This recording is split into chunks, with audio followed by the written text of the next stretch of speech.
אז בוא, לפני מספר ימים מצלצל אליי אותו דוקטור קידר.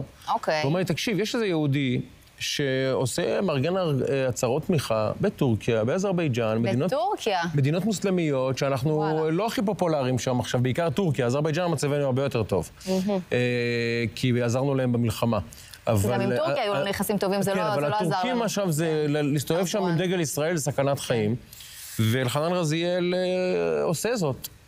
בוא נתמקד בטורקיה. אזרבייג'אן מצבנו יחסית יותר טוב, ויש להם יחסים טובים איתנו בגלל אני רוצה להתחיל קודם כל בוקר טוב. בוקר טוב. חודש טוב, ואני רוצה לשתף עם מילים כבודנו, דוקטור מרדכי קידר, ואנחנו עושים הסברה לא רק מאזרבייג'אן. כן. כל המדינה דוברי טורקי, בעולם יש 400 מיליון אנשים מדברים בסוג שפה הזאת. 400. זה שליש עולם האסלאם. וואו. ויגיד... אזרבייג'אן, טורקמניסטן. כן, כל הסטנים.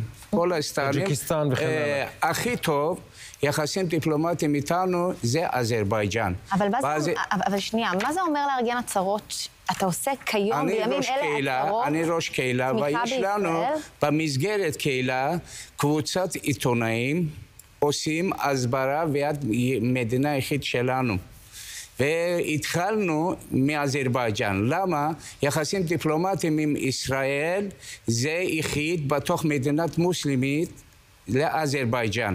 כי בזמן התחלת מלחמה, אזרבייג'אן רק בתוך עולם אסלאם, מדינת מוסלמית, קיבל החלטה ויד מדינת ישראל, כי מדינת ישראל יכול הגנת עצמי. לא, אבל נזכיר שעזרנו להם במלחמה בנגורנו קרבאח. אבל זה אנחנו יודעים, לפני זה גם הם עוזרים לנו. בהסברה, תראה, אנחנו באזרבייג'אן עשינו מעל 20 הפגנות. מתחילים בכל העיר, גומרים ממול שגרירות של איראן. ועשינו איזה הפגנות... שגרירות איראן. כן, שגרירות איראן. עשינו איזה הפגנות חזקות. כמה אתם בהפגנות? כמה בערך משתתפים יש בהפגנה כזאת? עשרות, מאות, כמה? העם אזרבייג'ני, רק אחד יש שם יהודי, זה אסמאעיל זלוב.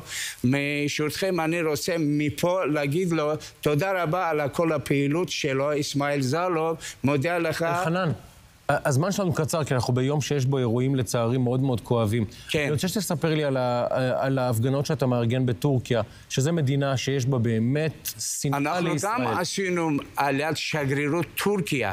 עשינו על יד שגרירות איראן איזה הפגנות. שגריר איראן יוצא כאילו באזרבייג'אן, קהילה יהודי כבשו כאילו אזרבייג'אן, והוא ברח לשגרירות של טורקיה, כי אין לי פה ביטחון עצמי, כאילו. ואנחנו עשינו גם בממול שגרירות של טורקיה, אמרנו, תראה, עד ממשלת ארדואן, ישראל יהיה עם טורקיה היה משותף. יחסים מצוינים. כן. ואחר כך קיבלו אזרבייג'אן. ועכשיו מה? למה אנחנו התחלנו מאזרבייג'אן? אזרבייג'אן מפתח זהב להיכנס במדינות דוברי טורקי. מאזרבייג'אן יש לנו קשרים במדינות האלה, כל הסטנים, 400 מיליון אנשים, זה שליש של העולם האסלאם. אלחנן. כן, אבל צריך פה לזכור שאזרבייג'אן היא המפתח לנו גם לאיראן.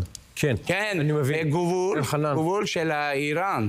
אני רוצה לצערי... מדינה אסטרטגית. אני נאלץ לצערי גם אותך לקטוע, בגלל שאנחנו ביום שיש בו חדשות קשות.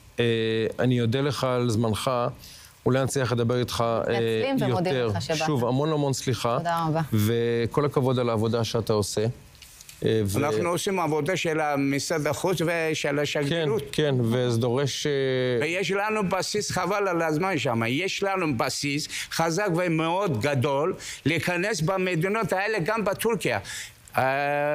כבודו מרדכי קידר, אני ביקשתי איתו. אנחנו רוצים לעשות הפגנה הזאת בתוך איסטנבול. יש לנו קבוצה, בסיס, אפשר לעשות. אוקיי. אלחנן, תודה רבה. תודה. תודה.